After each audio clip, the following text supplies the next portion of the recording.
For advertisements, please contact 8125893028. మా email ID maxtvtelugu@gmail.com. నమస్కారం. Max TV ప్రేక్షకులందరికీ శ్రీరామనవమి శుభాకాంక్షలు. మనం కొత్త సంవత్సరం వచ్చాక మొదటగా జరుపుకునేది ఉగాది పండగ. ఆ తర్వాత వచ్చే శ్రీరామనవమి తెలుగు రాష్ట్రాల ప్రజలు ఎంతో ఘనంగా జరుపుకుంటారు. అయితే ఇవాళ మనకి శ్రీరామనవమి పండుగ విశిష్టతను, అలాగే మనం స్వామివారికి సమర్పించే వడపప్పు అలాగే పానకం విశిష్టతను మనకు తెలియజేయడానికి ఇవాళ మనతో పాటు స్టూడియోలో ఉన్నారు స్పిరిచువల్ ఆస్ట్రో సైకాలజిస్ట్ శ్రీమతి పూన్ల కల్పవల్లి గారు. అమ్మగారిని అడిగి మరిన్ని విషయాలు వారి మాటల్లోనే తెలుసుకుందాం. నమస్కారం అమ్మా. చెప్పమ్మా నర్మదా. ముందుగా మీకు శ్రీరామనవమి శుభాకాంక్షలు. శ్రీరామనవమి శుభాకాంక్షలు మన ప్రేక్షకులందరికీ. మొట్టమొదట ఒక శ్లోకంతో మొదలు పెడతాను. తప్పకుండా అమ్మా. శ్రీరామ రామ రామేతి రమే రామే మనోరమే సహస్రనామ తత్తుల్యం రామనామ వరాననే. రామాయ రామభద్రాయ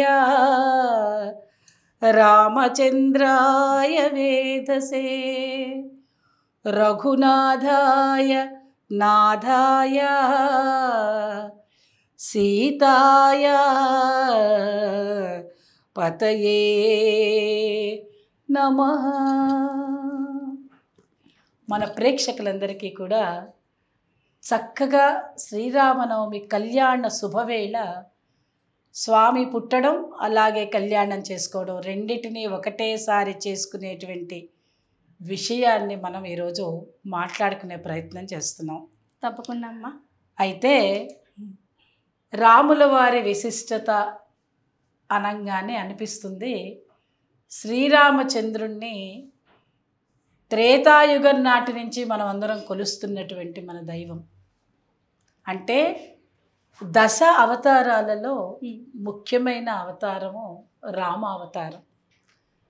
ఎందుకని మిగతా అవతారాలు కాదా అని అనిపిస్తే, రాముడు ఒక మనిషి రూపంలో అంటే మానవ అవతారంలో ఉండేటువంటి వాడు.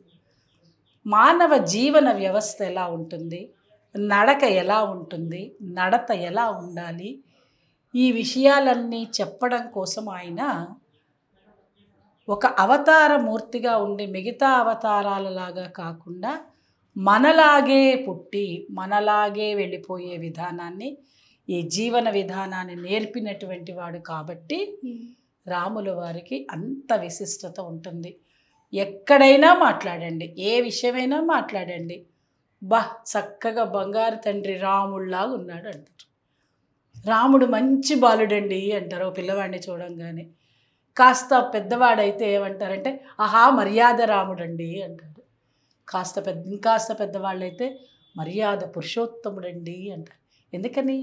రాముణ్ణి తప్ప మనం ఇంకొక మాట ఎందుకు అనలేము అంటే, రాముని యొక్క జీవన విధానంలో ఎలాగా తండ్రికి కొడుకులాగా ఉండాలి, అలాగే అన్నదమ్ములతోటి ఎలా ఉండాలి, భార్యతోటి ఎలా ఉండాలి, గురువుల దగ్గర ఎలాగ వినయ విధేయతలు ప్రయత్నంగా ఉండాలి, దానితో పాటు మనం బయట వాళ్ళు ఎవరితో అయినా మాట్లాడితే ఎలా ఉండాలి, మనంగా ఎలా జీవించాలి, రాక్షసులనైతే అంటే చెడు ప్రవర్తన కలిగినటువంటి వాళ్ళని ఎలా దూరం పెట్టాలి, ఇలాంటి విషయాలన్నీ మనకి ఎక్కడ కనిపిస్తాయి అంటే ఒక్క శ్రీరామచంద్రుడిలో మాత్రమే కనిపిస్తాయి. కరెక్ట్ అమ్మా. అందువల్ల శ్రీరామచంద్రుడి యొక్క అవతారానికి అంత విశిష్టత సంతరించుకుంది. ఈ శ్రీరామచంద్రుడు మరి అనుకోగానే వచ్చేసాడా? మరి ఎలాగా ఈ అవతారము అని అంటే, త్రేతాయుగంలో మనం చెప్పుకోవలసినటువంటి విధానం ఆనాటి కాలం చెప్తే ఈనాటి పిల్లలకి ఏమీ అర్థం కాదు. అయ్యో అప్పుడుందా ఇప్పుడు లేదా అని మనం అనుకున్నట్టయితే, ఇప్పుడు ఉండేటువంటి పరిస్థితులు ఏమిటి, భౌగోళిక పరిస్థితులకి త్రేతాయుగం నాటికి ఈనాటికి ఒకటే ఉన్నది అని చూపించడానికి నిజ నిరూపణ అయినటువంటిది ఈ సంవత్సరం చక్కగా జనవరి 22వ తారీఖున మళ్ళీ మన అయోధ్యకి మన బాలరాముడు చక్కగా వచ్చేసాడు. మరి బాలరాముడు రావడం ఏమిటి? రాముడు సీతతోటి రావచ్చుగా అంటే పుట్టగానే సీత లేదు కదా, రాముడు ఒక్కడే కదా.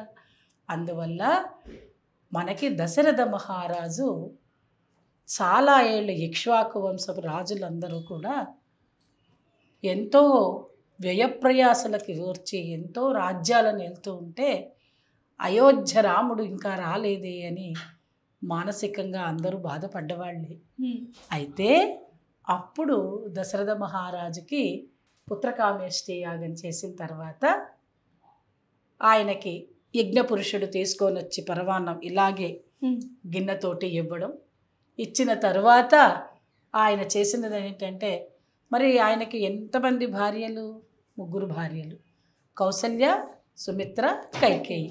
3 ఉన్నప్పుడు ఆయన అందరికీ చక్కగా ఈ పరవాన్నాన్ని పంచడం, పరవాన్నం ఇచ్చిన తరువాత మనకి ఆ పరవాన్నాన్ని సేవించినటువంటి కౌసల్యాదేవికి శ్రీరామచంద్రుడు, అలాగే కైకేయికి భరతుడు, సుమిత్రకి 2 సార్లు మిగిలింది కూడా ఇవ్వడం వల్ల తీసుకుంటే ఆవిడికి ఎవరు? లక్ష్మణుడు, శత్రుఘ్నుడు, ఇలాగా 4 పిల్లలు పుట్టడం జరిగింది. అంత చక్కగా ఏ రోజు పుట్టారు అంటే చైత్రమాసంలో శుక్లపక్షంలో నవమి తిథి రోజు అన్ని గ్రహాలు ఉచ్చస్థితిలో, పంచగ్రహాలు ఉచ్చస్థితిలో ఉన్నప్పుడు అభిజిత్ లగ్నంలో, కర్కాటక లగ్నంలో స్వామి జన్మించడం జరిగింది. అది అవతార పురుషుడి యొక్క విశిష్టత. అలాగా అంటే మామూలుగా కాదు, రవి ఉచ్చలో ఉండడం, గురువు ఉచ్చలో ఉండడం, అలాగే శని, అన్నీ ఏ గ్రహం, పంచతారక గ్రహాలు అన్నీ కూడా ఉచ్చస్థానంలో ఉండడం వల్లనే ఆ స్వామి మనందరికీ ఈరోజు కూడా త్రేతాయుగం అయిపోయింది, ద్వాపర యుగం అయిపోయింది, కలియుగంలో ఉన్నా కూడా మనం రాముడు రాముడు రాముడు అని అంటున్నాం.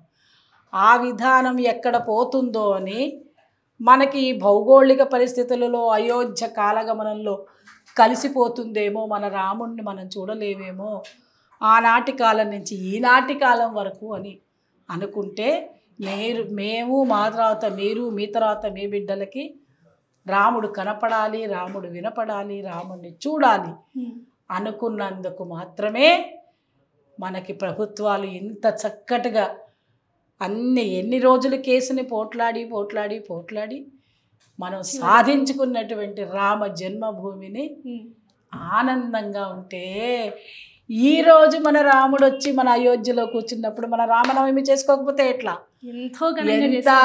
అసలు ఒకనాటి కాలం చేసుకునేటువంటి పండగ కన్నా ఈనాటి కాలంలో మనం చేసుకునేటువంటి ఘనమైన సంప్రదాయంతో ఆనందంగా వీధి వాడల్లో కూడా రాముల వారి యొక్క చిత్రపటాలు పెట్టడం, రాముల వారి విగ్రహాలు తెచ్చుకోవడం, పిల్లల్ని రాముల వేషాలతోటి రాముడు, లక్ష్మణుడు, సీతలాగా ఆంజనేయ స్వామిని కూడా తయారు చేయడం, ఇలాగ ఎవరి మనసుకు తోచినట్టుగా వారిని తయారు చేసుకుని మనం అందరం ఆనందంగా పండగ చేసుకునేటువంటి రోజు ఈ శ్రీరామనవమి. మనకి ఇంతకంటే ఏం కావాలి? నర్మదా, నువ్వు చెప్పసలు ఇంత చక్కటి పేరు పెట్టుకున్నావు. ఇంకా నర్మదా అంటేనే ఒక పవిత్రమైనటువంటి నది. ఆ బంగారు తల్లివి నువ్వు నా దగ్గరకు వచ్చి నన్ను ఈ ప్రశ్న అడిగితే ఇంత కడుపులో నుంచి ఆనందం పెళ్ళుబికి వస్తూ ఉంటే రాముడు అంటే ఇలా ఉంటుంది అని చెప్పే ప్రయత్నమే మనం చేస్తున్నాం. అయితే అమ్మ, నేటి సమాజం రామాయణం గురించి ఏం నేర్చుకోవాలంటారు? ఈ సమాజమే కాదమ్మా, ఏ సమాజమైనా ఎప్పుడైనా త్రేతాయుగం నుంచి కలియుగం వరకు అందరినీ రాముణ్ణే ఆదర్శంగా తీసుకున్నటువంటి వాళ్ళే. అయితే మన కాలానికి వచ్చేసరికి మనం జీవించే విధానంలో రామాయణంలో మనం చాలా విషయాలను తెలుసుకోవాలి. అసలు రామాయణం అంటే మానవ ధర్మమే. రాముడు ఏం చెప్పాడు మనకి అని అంటే, చిన్నప్పటి నుంచే మనం తీసుకున్నట్టయితే ఒక బాలుడులాగా ఉంటే అమ్మా నాన్న మాట ఎట్లా వినాలి, మనం అందుకని చిన్నపిల్లలకి ఏం చెప్పాలి? రామాయణం కథలు చెప్పాలి. రామాయణంలో రాముడు ఏం అడిగాడు? చిన్నప్పుడే ఏం అడిగాడు? చందమామ కావాలి అని అడిగాడు. మరి కావాలి అంటే మరి వాళ్ళ అమ్మ విసుక్కున కసుకనేచలు ఏమిటిరా చందమామ ఎందుకు వస్తాడో అనలేదే. ఏమన్నది అమ్మ, నీకు చందమామే కావాలా, నువ్వు అన్నం తినాలంటే. ఆనాటి కాలంలో ఇప్పుడు ఉండేటువంటి సెల్ ఫోన్ ఇచ్చి అన్నం పెట్టలా అమ్మ. ఏం చెప్పింది? రామాయణంలో కథలన్నీ చెప్తూ రాముడికే చెప్పింది. ఇదిగో చందమామ కావాలా, ఇదిగో చూడు అని అద్దాన్ని ఇలా చూపిస్తే చంద్రుడు అందులో పడితే నిజంగా చంద్రుడు అక్కడ ఉన్నాడు అని. అంటే దీన్ని బట్టి మనం ఏం తెలుస్తుంది మనకి ఇక్కడ? రాముల వారు ఏం తెలుసుకున్నారు? అమ్మ మాట వినడం ఎలాగా. ఇప్పుడు మనం రాముడి నుంచి ఏం తెలుసుకోవాలి? మన బిడ్డలకి ఏం చెప్పాలి? రాముడు ఆనాటి కాలంలో కూడా వాళ్ళ అమ్మ ఎలా చెప్తే అలా విన్నాడు. చంద్రుడిని కావాలి అని అడిగితే వాళ్ళ అమ్మ ఏది చూపించింది అది అడిగి చంద్రుడు నిజంగా ఇక్కడ ఉంటాడా, ఆకాశంలో ఉంటాడు కదా, ఇలాంటి పిచ్చి ప్రశ్నలు లేవు. అంటే చేసే విధానం, క్వశ్చనింగ్ చేసే విధానంలో కూడా బాలుడు ఎలా ఉండాలి అన్న విధానం చెప్పిందే రామాయణం. చూడు ఎంత చక్కగా ఉందో. పిల్లలకి మనం ఏమనుకుంటామంటే వాళ్ళు ప్రశ్న వేస్తే తెలుస్తుంది నాలెడ్జ్ అని అంటున్నారు. కానీ వితండవాదన ప్రశ్నలు ఉండరాదు. కారణం ఏంటంటే చెప్పేవాళ్ళు ఎవరు? ఇప్పుడు నేను చెప్తున్నాను అంటే నా మీద నమ్మకం ఉంటే నువ్వు నర్మద వచ్చి ఇక్కడ నిలబడుతుంది. అంటే అమ్మ మీద మనకి ఎలాంటి నమ్మకం ఉండాలన్న చెప్పిందే రాముడు. అంటే అమ్మ నాన్నని గౌరవించడం ఎలాగా. మరి అమ్మ గురించి ఇంత మాత్రం చెప్తే పితృవాక్య పరిపాలకుడని మనం ఎందుకంటున్నాం రాముణ్ణి? కారణం ఏమిటి అని అంటే చక్కగా తెల్లారేసరికి పట్టాభిషేకం చేద్దామని ఇలాగంతా తయారు చేసి పెడితే తండ్రి గారు వచ్చి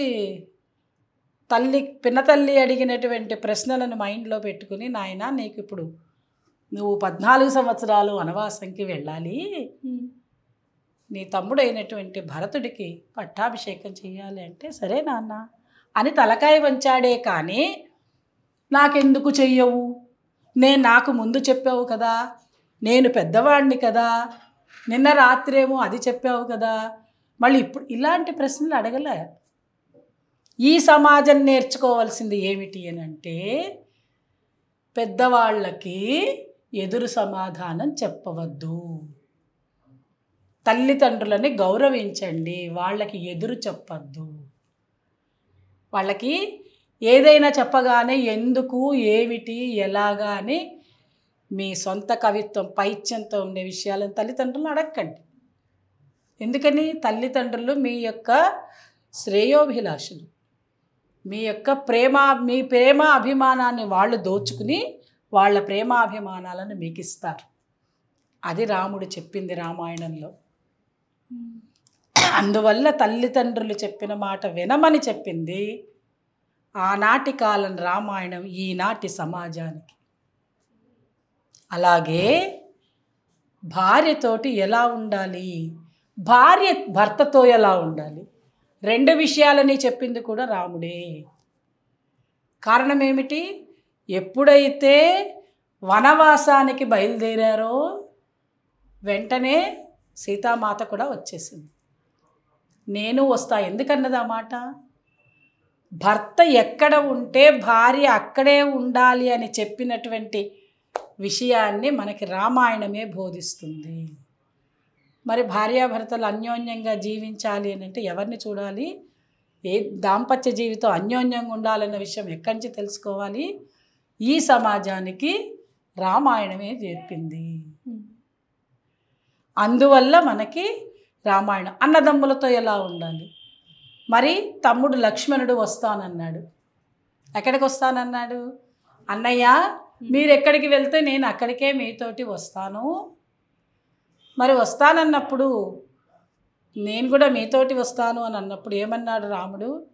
నాన్న వద్దు, నువ్వు ఇంట్లో ఉండు నాన్నగారి దగ్గర, నేను వెళ్తాను, నన్నే కదా వెళ్ళమన్నారు, మిమ్మల్ని వెళ్ళమనలేదు కదా అంటే అది ఆయన యొక్క గౌరవ మర్యాదలను కాపాడుకోవడానికి ఆయన చెప్పారు వినయ విధేయతలతోటి తమ్ముడికైనా కూడా. మరి తమ్ముడు ఏం చేశాడు? అన్నా మీరు చెప్పిన మాట వాస్తవమే, కానీ మిమ్మల్ని వదిలి నేను ఉండలేను. మీకు ఏ కష్టం వచ్చినా ఏ సుఖం వచ్చినా మీతో పాటు నేను ఉండాలి. మీరు వదిన గారు ఇద్దరు వెళ్తుంటే మీ వెనకాల నేను ఉండి మీకు కావలసిన విధానాలన్నీ నేను చూస్తాను అని అన్నదమ్ముల అనుబంధం గురించి చెప్పేటువంటి మాట సమాజంలో ఇక్కడ నేర్చుకోవాలి. మరి ఏది మానేద్దామో చెప్పు తల్లి రామాయణం గురించి.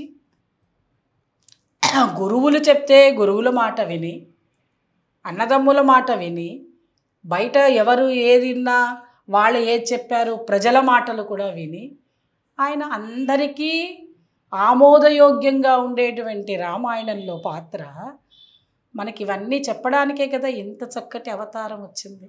ఇంకెంతకంటే సమాజంలో మనం ఏం చెప్పగలుగుతామో చెప్పు. ఇలా చెప్పుకుంటూ పోతే కొన్ని గంటలైనా మనకి ఈ ప్రవచనం సరిపోదు. కరెక్ట్ అమ్మా. మీరు చెప్పిన ప్రతి ఒక్కటి నేటి సమాజం పాటించాల్సిందే. అది అందుకే అంటున్నా, రామాయణంలో మనం ఇవన్నీ చేస్తూ కూడా రాముల వారికి విశిష్టమైనటువంటిది పానకం. శ్రీరామనవమి రోజు మనం చేయవలసిన విధి విధానాలలో తెల్లవారుజామునే నిద్రలేవడం, చక్కగా మనం ఫస్ట్ ఏంటంటే నీకు పానకం తయారు ఎలా చేయాలో చూపిస్తాను నీకు. తప్పకుండా అమ్మా. ఈ పండగ రోజు మనం సూర్యోదయానికంటే ముందే నిద్రలేచి చక్కగా ఇళ్ళు వాకిళ్ళన్నీ శుభ్రం చేసుకుని చక్కగా అభ్యంగన స్నానాలన్నీ చేసుకున్న తర్వాత రాముల వారిని ఇంట్లో ఇలాగా ఓ చిత్రపటం తీసుకొచ్చి పెట్టుకుని నిత్యము మన ఇంట్లో ఉంటుంది. రాముల వారి శ్రీరామనవమి రోజు తప్పకుండా చేయవలసినటువంటి పువ్వులు ఏమిటి అని అంటే, పూజకి మల్లె పువ్వులు వాడాలి, మల్లె పువ్వుల దండ తప్పనిసరిగా వెయ్యాలి. ఎందుకని? రాముల వారికి ఇష్టమైనటువంటి పువ్వులు మల్లె పువ్వులు, సీతామాత అడగగానే తీసుకొచ్చి ఇచ్చినటువంటి పువ్వులు. అందుకని ఈ చైత్రమాసంలో వచ్చేటువంటి పువ్వులు మల్లెపూలతోటి పూజ చేస్తే మనసు నిండా ఉంటుంది అని ఒక ప్రతీక ఉంది. అందుకని మనం మల్లెపూలతోటి ఆ సువాసన, ప్రకృతి నుంచి వచ్చినటువంటి ఆ సువాసన ఆయనకి ఇష్టమైనటువంటిది. అందువల్ల మనం అది చేసి మరి పూజ చేసుకుంటాం. రాముల వారి అష్టోత్తరం, సీతా అష్టోత్తరం చదువుతాం. వీలైతే రామాయణం అంతా చదవడం అది వీలు కాదు చాలామందికి. కాబట్టి బాలకాండ చదవాలి. బాలకాండ చదివిన తర్వాత రాముల వారు పుట్టినప్పటి నుంచి కళ్యాణ ఘట్టం వరకు చదవాలి. అదే రామాయణంలో ఉండేటువంటి బాలకాండ ప్రాశస్త్యం. మరి ఈరోజు స్పెషల్గా ఏం చేసి నైవేద్యం పెడతాము అంటే పానకం చేయాలి. పానకంలో ఏంటి విశిష్టం అంటే, ఫస్ట్ ఒక కుండ తెచ్చుకోవాలి. ఈ కుండలో నీళ్లు పోసి అట్టి పెట్టుకోవాలి. ఎందుకని? చల్లగా అవ్వాలి. నిట్ట మధ్యాహ్నం పూట ఎండ మండిపోతూ ఉంటుంది, అందుకోసమని ఇది తాగితే చల్లటిది. ఓకే. అంత ఎండలో ఇది చల్లగా ఎలా చేయాలి అంటే, మొట్టమొదటిగా మనం ఏం చేయాలి, ఇట్లా బెల్లం అంతా తరిగి పెట్టేసుకుని, ఈ కప్పు బెల్లం పడుతుంది నాన్న, ఓకే, చక్కగా మనం కప్పు బెల్లం వేసేసుకోవాలి. వేసేసుకున్న తర్వాత అది కరుగుతూ ఉంటుంది. దాంతోపాటు ఏం చేస్తామంటే యాలక్కాయల పొడి, ఎండాకాలం కాబట్టి ఇవన్నీ వేయాలి. మిరియాల పొడి దేనికి వేస్తామంటే చల్లదనం, చలికాలంలో వేడి, వేడి కాలంలో చల్లదనం. ఇది విశేషం దీనికి. ఇవి వేసేసి ఈ నైవేద్యం తీసుకోవడం వల్ల కూడా మనకు ఆరోగ్యపరం. వేసేసిన తర్వాత ఇలా మనం వీటిని ఇలా పెట్టేసామనుకోండి, మనం మాట్లాడుకుంటూ ఉంటే ఇదంతా కరిగిపోతుంది. అమ్మ మీరు ఇలా చెప్తూ ఉంటే చేస్తుంటే నాకు చిన్నప్పుడు రోజులు గుర్తొస్తున్నాయి. అంటే శ్రీరామనవమి అనగానే అమ్మ పొద్దున్నే తయారు చేసి పెట్టేస్తాం, కళ్యాణంకి వెళ్ళండి పదండి పానకం చేస్తారు. అంటే పానకం కోసమైనా సరే తొందరగా. పానకం చాలా మంచిదమ్మా ఒంటికి. దానిలో ఉండేటువంటి ఔషధ గుణాలు ఏమిటి అని అంటే, విటమిన్, ఎవరికైతే ఐరన్ డెఫిషియన్సీ ఉంటుందో వాళ్ళు ప్రతిరోజు ఇలా చేసుకొని తాగాలి. దానికి ఉపయోగం. చైత్రమాసంలో శ్రీరామనవమి వచ్చే సమయం విపరీతమైన ఎండలు. ఈ ఎండల కాలంలో మనకు మిట్ట మధ్యాహ్నం అభిజిత్ లగ్నంలో స్వామివారి కళ్యాణం అవుతుంది. ఈ కళ్యాణం అవుతుంది, జనాలు ఎంతమంది వస్తారు, పెద్ద పెద్ద కుండలు బాణలతోటి తయారు చేస్తారు. ఇది ఇస్తే వడదెబ్బ తగలదు. దానికోసం ఈ యొక్క నైవేద్యం పెట్టేసి రెడీగా పెడతారు అందరికీ. కళ్యాణం మన ఇంటికి వచ్చిన వాళ్ళందరికీ ఇవ్వాలి ఇది. అందుకోసమని మనం పానకం చేస్తాం. పానకం ఒక్కటే ఎప్పుడు ఇవ్వకూడదు, పానకంతో పాటు వడపప్పు కూడా తయారు చేసుకోవాలి. చల్లదనానికి చల్లదనం, ఆరోగ్యానికి మంచిది, చక్కటి పౌష్టికాహారం. ఎండ దెబ్బ తగలకుండా హాయిగా పొద్దునుంచి సాయంత్రం వరకు పిల్లలు ఎండలో తిరిగినా ఇబ్బంది లేకుండా ఉంటుంది. అందుకని మనం ఏం చేస్తాం, పానకం వడపప్పు చేస్తాం. ఓకే. అయితే ఈ పానకం ఒట్టిగా ఉన్నప్పుడు దీనిలో అన్ని శుభ్రంగా చేసుకొని వేసుకోవాలి. లేకపోతే ఏమవుతుంది, మన పానకం తాగుతున్నప్పుడు ఏమైనా అడ్డం వచ్చింది అనుకోండి, గొంతులో అడ్డుపడుతుంది. మనం అందుకే ఒక సామెత ఏమిటిరా పానకంలో పొడకలాగా అంటాం. పానకంలో ఏవి అడ్డుపడేవి రాకూడదు. అంత విలువైనటువంటి వస్తువుని మనం తీసుకుంటున్నప్పుడు అది గొంతుకు అడ్డుపడింది అని అంటే మనం పానకం తీసుకోలేము. జాగ్రత్తగా చేసుకోవాలి. చక్కగా ఇలాగ కనుక మనం వేసుకున్నాము అంటే యాలక్కాయలు కూడా ఇలా వేసి ఇవి నవలాలి, పారేయకూడదు. దానికోసం మనం ఇలా ఇస్తాం. చాలామంది ఏం చేస్తారు, ఇవి తీసి పడేసి ఉట్టి యాలక్కాయల పొడిని ఇగో ఇలా ఉంది కదా, ఇక ఇలా ఊరికి ఇది వేస్తానంటారు. అలా కాదు, మొత్తం వెయ్యాలి. ఇది నీళ్ళల్లో నానిన తర్వాత మనం ఆ పానకంతో పాటు నవలాలి. అప్పుడు ఏమవుతుందని అంటే నీ జీర్ణక్రియ బాగా పనిచేస్తుంది. దానికోసం చూపిద్దామని పెట్టే ఇలాగా. మంచిది, సువాసన ద్రవ్యాలు. రెండవది ఉపయోగిస్తుంది. రాముల వారికి పుట్టడం మనం ఏమనుకుంటామంటే మనం పుట్టిన తర్వాత పెరిగి పెద్దయ్యాక కళ్యాణం అంటాం. భగవంతుడి విషయంలో అలాంటి మాటలు ఉండవు. వారు పుట్టడమే కళ్యాణం వస్తు, అవతారం రావడమే కళ్యాణం వస్తు. కళ్యాణం వేరు, పెళ్లి వేరు, వివాహం వేరు. మనం చేసుకునేవి వివాహాలు పెళ్ళిళ్ళు.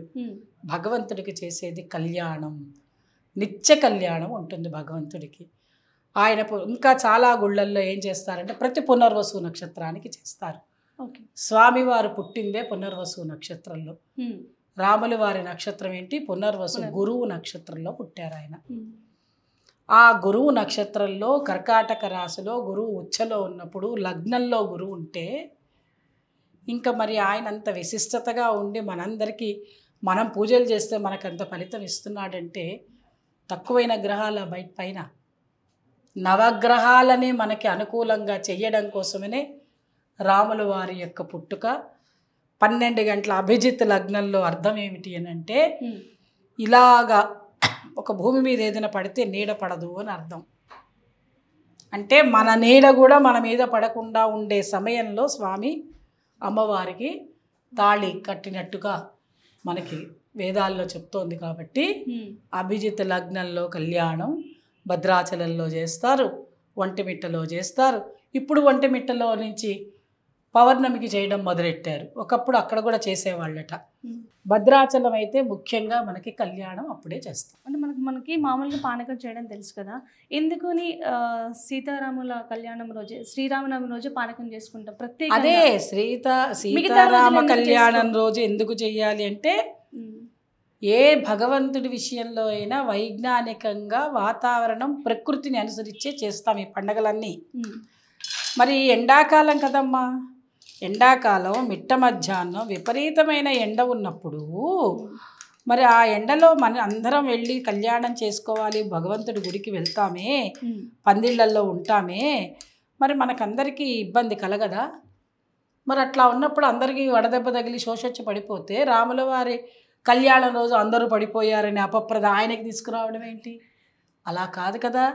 భగవంతుడి పూజ, భగవంతుడు అంటే కాలము. ఇవన్నీ మనం చెప్పు తర్వాత స్టేజ్కి వెళ్ళిపోతే కనుక కాలం అంటే ఏంటో చెప్పగలిగేది. కాలమే భగవంతుడు, కాలాన్ని అనుసరించి పోవాలి. ఏది చేసినా భగవంతుడికి నివేదన చేసి మనం తీసుకుంటే అది ప్రసాదము.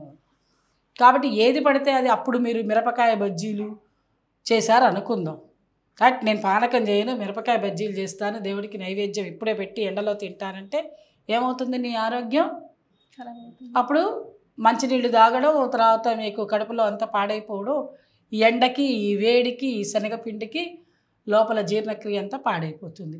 కాబట్టి అలాంటి పనులు చెయ్యం కదా. రెండవది, మరి ఏది తాగితే ఏది తింటే మంచిది అనేది ఆ రోజు కాలం నుంచే మీకు చెప్పి ఉన్నారు కదా. బెల్లము మంచిది. మీకు అన్ని గ్రహస్థితి అంతా మంచి గ్రహాలను అన్నిటినీ తీసుకొచ్చి, పంచగ్రహాలు ఆయనకు ఉచ్చలో ఉన్నప్పుడు, వారు మనకు అవతారం ఎత్తినప్పుడు వారికి అనుకూలమైనటువంటి విషయాలను మనం తీసుకొచ్చి నైవేద్యం పెట్టి వాటిని మనం ప్రసాదంగా స్వీకరించినట్టయితే అప్పుడు ఆయన అనుగ్రహం వీటి ద్వారా మనకి లభిస్తుంది. పానకంతో పాటు వడపప్పు అంటే ఒక ద్రవ పదార్థం, ఒక ఘన పదార్థం లాగా మనం చేసుకుంటాము. వడపప్పు విశిష్టత వడపప్పు ఏంటమ్మా? ఇదే వడపప్పు చేసేటప్పుడు ఏం చేయాలంటే ఈ పెసరపప్పు నానబెట్టుకోవాలి. ఓకే. ఈ పెసరపప్పు చాలా చల్లదనంగా ఉంటుంది. పెసరపప్పు తొందరగా అరుగుదల, జీర్ణక్రియ. రెండవది ఏంటి అంటే పోషకాహారం. మనం ఇది తింటే కనుక ఎటువంటి థైరాయిడ్ ప్రాబ్లమ్స్ ఉన్నవాళ్ళు పెసరపప్పే తినాలి. అయితే ఉట్టి పెసరపప్పు కాదు, ఈ పెసరపప్పులో కూడా మనం ఏం చేస్తాము అంటే కొంచెం కొబ్బరికాయ కొట్టి ఇలా ముక్కల్లాగా చేసి వేసుకోవచ్చు, లేదంటే తురిమి కూడా వేసుకోవచ్చు. ఓకే. ఇలా కొబ్బరి వేసేసుకోవాలి చక్కగా. వేసుకున్న తర్వాత క్యారెట్ ఉంటే కనుక క్యారెట్ని కూడా మనం ఇలాగ చక్కగా తురిమేసుకుని ఇలా క్యారెట్ వేసుకోవాలి. ఎందుకని క్యారెట్ చాలా ఒంటికి మంచిది. పెసరపప్పుతో పాటు క్యారెట్ కలిపి తినడం ఇంకా విశేషం అన్నమాట. సో దీనికి వీటన్నిటికంటే ఇంకా ముఖ్యమైనది మనకి ఈ కాల్షియం ఉండేటువంటి కొత్తిమీర. చక్కగా కొత్తిమీర కూడా వేసుకోవాలి. ఇక కొత్తిమీర కూడా వేసుకున్న తర్వాత మనం ఏం చేస్తామంటే కొంచెం కారం కోసం పచ్చిమిరపకాయ ముక్కలు, ఇది విటమిన్ సి ఉంటుంది ఇందులో, ఇవి కూడా వేసుకోవాలి. వేసుకున్న తర్వాత ఉప్పు, చక్కగా ఇలా ఉప్పు కూడా వేసుకోవాలి. వేసుకున్న తర్వాత కొంచెం ఏం చేయాలి అంటే ఇవన్నీ ఇలాగా ఇష్టమైన వాళ్ళు నిమ్మకాయ రెడీగా ఉంటే కూడా నిమ్మకాయ కూడా పిండుకోవచ్చు. ఇంకా కాస్త బాగా కావాలి అనుకున్న వాళ్ళు దీనిలో కొంచెం గరిటె పెట్టి పోపు కూడా వేసుకోవచ్చు. మినప్పప్పు, ఆవాలు, జీలకర్ర పోపు కూడా వేసుకోవచ్చు. కానీ నైవేద్యానికి వెయ్యం, మనం తినడానికి వేసుకోవచ్చు. మనం ఇలా కనుక తయారు చేసుకుని చూడండి ఎంత కలర్ఫుల్గా ఉందో, అద్భుతంగా ఉందమ్మా. అమ్మ ఇది మనం రోజు చేసుకొని తినొచ్చా? బ్రహ్మాండంగా తినచ్చు. దీన్ని మనం కర్ణాటకలో అయితే కోసాంబరి అంటారు. వాళ్ళు వాళ్ళకి శుభకార్యం అంటే ఇదే చేస్తారు. ఇది లేనిదే వాళ్ళ ఇళ్లల్లో పని కాదు. కాబట్టి మనం కూడా ఇప్పుడు సలాడ్లు అంటున్నాం పొద్దున్న లేచి, వాటికి ఇది మంచిది. మీరు ఇంత తిన్నా మీకు అనారోగ్యం రాదు. అందుకని ఇంకా మీకు వీలైతే మామిడికాయ దొరికితే, అంటే మామిడికాయ ఇంట్లో దొరకడం అంటే గబుక్కు తీసుకొచ్చుకోవడం మర్చిపోయాం మేము ఇవాళ. అసలు మామిడికాయ కూడా తురిమేసేసి వేసుకుంటే కనుక పులుపు, తీపి, వగరు, కారం అన్నీ ఉంటాయి ఇందులో. చక్కగా ఇలా వేసుకుని ఇలా తయారు చేసి రెడీగా పెట్టుకుని మనం పూజ చేసుకున్న తర్వాత కళ్యాణం, మనం భద్రాచలం కళ్యాణం టీవీల్లో చూస్తాం. మన ప్రభుత్వం వారు వాళ్ళకి తీసుకెళ్ళి పట్టు చీర, తలంబరాలు అన్నీ తీసుకెళ్ళి ఇస్తాం. అమ్మవారి కళ్యాణం స్వామికి చూపించి ఇద్దరికి చక్కగా కళ్యాణం జరుగుతుంది. సీతారాముల కళ్యాణము, ఆది దంపతులు వాళ్ళిద్దరు. ఎలాగ ఆది దంపతులు అంటే వాగర్ధావివ సంపృక్తౌ వాగర్ధ ప్రతిపత్తయే జగత పితరౌ వందే పార్వతీ పరమేశ్వరౌ. వాళ్ళు పార్వతీ పరమేశ్వరులు లాంటి. మనం మార్చుకునే పార్వతి వేరు, పరమేశ్వరుడు వేరు, విష్ణుమూర్తి వేరు, బ్రహ్మ వేరు అని మనం అనుకుంటున్నాం. కానీ అందరూ ఒక్కటే అని చెప్పడానికే ఈ శ్లోకం చెప్పాను మీకు నేను. ఎలాగా అంటే వాక్కు అర్థము. నేను మాట్లాడుతున్నప్పుడు నేను ఏదో గిన్నెంటి, చెంబు, నర్మద ఏంటి, కుండ అని నేను మాట్లాడితే నీకేమన్నా అర్థమైందా? ఏమిటి వీడికి ఏదో పిచ్చి వచ్చినట్టుంది, ఏదోదో మాట్లాడుతుంది అనుకుంటారు. అలా కాకుండా చక్కగా గిన్నెలో కనుక బాగా వడపప్పు వేసి అన్నీ వేసి ఇలా చేస్తే బాగుంది అని ఒక సెంటెన్స్ని పూర్తిగా చెప్తే, అర్థం వచ్చేటట్టు సెంటెన్స్ చెప్తేనే వాక్యానికి అర్థం. వాళ్ళిద్దరూ కలిసి, వాక్కు అర్థము కలిసిన వాళ్ళే వాళ్ళిద్దరూ. అది వాగర్ధావివ సంపృక్తం. అర్థం లేదులే, ఏదైనా సరే వాక్యంలో అర్థం ఎట్లా అవసరమో మొత్తం ఫుల్ సెంటెన్స్కి మనం ఎట్లయితే తీసుకుంటామో, మన జీవితం అనే ఈ సెంటెన్స్కి వాళ్ళలాగా మనం ఉండాలని వాళ్ళనే మనం ప్రతీకగా తీసుకుంటాం. పార్వతీ పరమేశ్వరులైనా, లక్ష్మీనారాయణులైనా, సీతారాములైనా, బ్రహ్మ సరస్వతి అయినా, ఎవరినైనా సరే మనం అలాగే తీసుకుంటాం. సృష్టి స్థితి లయకారకులు, ఇచ్ఛాశక్తి, జ్ఞానశక్తి, క్రియాశక్తి స్వరూపాన్నే మనం తీసుకుంటాము. అలాంటి వారికి కనుక అందులో ఇంకా విశేషం ఏమిటి అంటే, ఇందాక నువ్వు ఇంకో ప్రశ్న కూడా అడిగావు, ఇవే ఎందుకు నైవేద్యంగా పెట్టాలి ముఖ్యంగా అంటే, ఇవి మన నైవేద్యం పెట్టడం అంటే మన స్టవ్ మీద పెట్టి ఉడకపెట్టం అసలు. ఇందులో ఉడికించిన పదార్థం ఏముందమ్మా? ఏది లేదు. ప్రకృతికి సంబంధించినటువంటి విషయాన్ని ప్రకృతికి అనుగుణంగానే పెడుతున్నాం మనం. ఓకే. కాలస్వరూపం ఎలా ఉందో అలాగే తయారు చేస్తున్నాం, అలాగే తీసుకొస్తున్నాం, అలాగే కలుపుతున్నాం. అంటే మనకి ప్రకృతి ఏం చెప్తుంది? స్టవ్ మీద పెట్టి ఉడకపెట్టకుండా ఉండే ఆహారం తీసుకోండి ఇవాల్టి నుంచి అని ఆయన చెప్తున్నాడు మనకి. అందువల్ల ఆయన కళ్యాణం రోజు మనం చేస్తున్నటువంటి జగత్ కళ్యాణానికి ఉపయోగించేటువంటిది. వీటితో పాటు విసనకర్రలు కూడా ఇస్తాం మనం. ఎందుకని? పందిళ్ళల్లో కూర్చుంటే రామాయణం ప్రవచనాలు జరుగుతూ ఉంటాయి, కళ్యాణం జరుగుతూ ఉంటుంది, ఉక్కబోస్తుంటుంది. ఎంతమంది ఫ్యాన్లు పెడతారు రోడ్డు మీద? పెట్టలేరు. అప్పుడు ఏం చేస్తారంటే వాళ్ళు విసురుకుంటూ ఉంటారు. ఇలాగ గ్లాసుల నిండా ఇవి ఇస్తే శుభ్రంగా తాగుతారు, హాయిగా కూర్చుంటారు. కళ్యాణం అయ్యాక చక్కగా అందరూ ప్రార్థన చేసుకుని వాళ్ళందరూ కూడా ఎవరిళ్ళకు వాళ్ళు వెళ్తారు. ఇంతటి విశిష్టతను సంతరించుకున్నది మన శ్రీరామనవమి పండగ.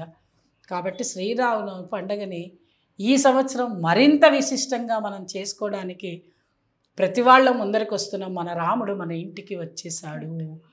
మన భారతదేశంలో ఉండేటువంటి మన రాముడు మన అయోధ్యకి వచ్చి మన దగ్గరే బాలరాముడు కూర్చొని ఉన్నప్పుడు చక్కగా రామకళ్యాణం చేసుకోక ఇంకా మనం ఆలోచన దేనికండి?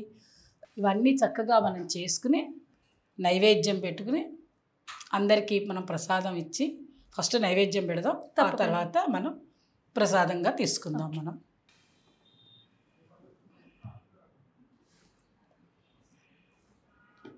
కుండ నిండా చక్కటి చల్లటి పానకం, అలాగే వడపప్పు ఇవి రెండు స్వామికి నైవేద్యం పెట్టిన తర్వాత మన ఇంట్లో ఉండేటువంటి వాళ్ళందరం ప్రసాదం ఎప్పుడైనా గుర్తుపెట్టుకో అమ్మలు, అరిచేతిలో వేసుకొని తినాలి. గిన్నెల్లో కప్పుల్లో పోసుకుంది కాదు. తీర్థం అంటే ఇలాగా, ప్రసాదం అంటే ఇలాగా. తర్వాత నువ్వు కావాలంటే పెద్ద పెద్ద గ్లాసుల్లో పోసుకొని తాగడం అదంతా వేరే ఉంటుంది. దేవుడి దగ్గర నైవేద్యం పెట్టంగానే ఇంట్లో తీసుకునేటప్పుడు ఇలా తీసుకోవాలి. తెలిసిందా? ఇది నువ్వు అడిగినటువంటి రామాయణంలో ఉన్నటువంటి విశేషాలు. మా రాముడు, మన రాముడు ఎంత చక్కగా కూర్చున్నారో చూడండి. ప్రకాల నీలవడి కొలిచేమో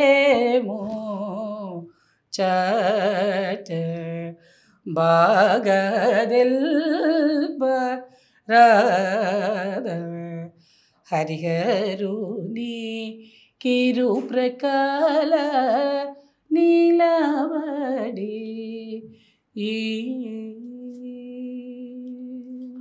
ఇంత అద్భుతంగా పాడారు మీరు కూడా. పిలవగానే వచ్చి రాముల వారి యొక్క విశిష్టతను, అలాగే రామాయణం గురించి ఏం నేర్చుకోవాలి నేటి సమాజం, అలాగే రాముల వారికి సమర్పించే పానకం ప్రాశస్త్యం గురించి, అలాగే వడపప్పు విశిష్టత గురించి మాకు వివరించారు. ధన్యవాదాలు.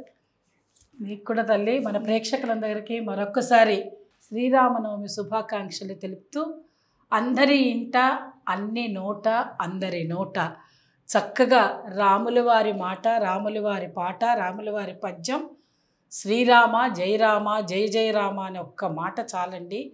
ఆయనని మనం తలుచుకున్నాము అంటేనే మనలో ఉండేటువంటి సర్వదోషాలు పోయి సంతోషంగా ఆనందంగా వాళ్ళలాగే మనం కూడా ఉండగలుగుతాం. కాబట్టి మన ప్రేక్షకులందరూ ఇవన్నీ పాటిస్తూ రాబోయే రోజుల్లో మీకు రామాయణాన్ని ఒక విశిష్టత కింద, రామాయణం మానవ ధర్మం అనేటువంటి ఒక సీరియల్ కూడా మీకు రాబోతోంది. దానికోసం మీరు వేచి ఉండాలి. చక్కగా ఈ రామాయణం చూడాలి అంటే మరి ఈ విషయాలన్నీ మనం తెలుసుకున్నాక మనలో కోరికగా మా నర్మద ఇందాక నుంచి రామాయణం అంటూనే ఉంది. అందుకోసం అని చెప్పి రామాయణం తప్పకుండా చెప్పుకుందాం.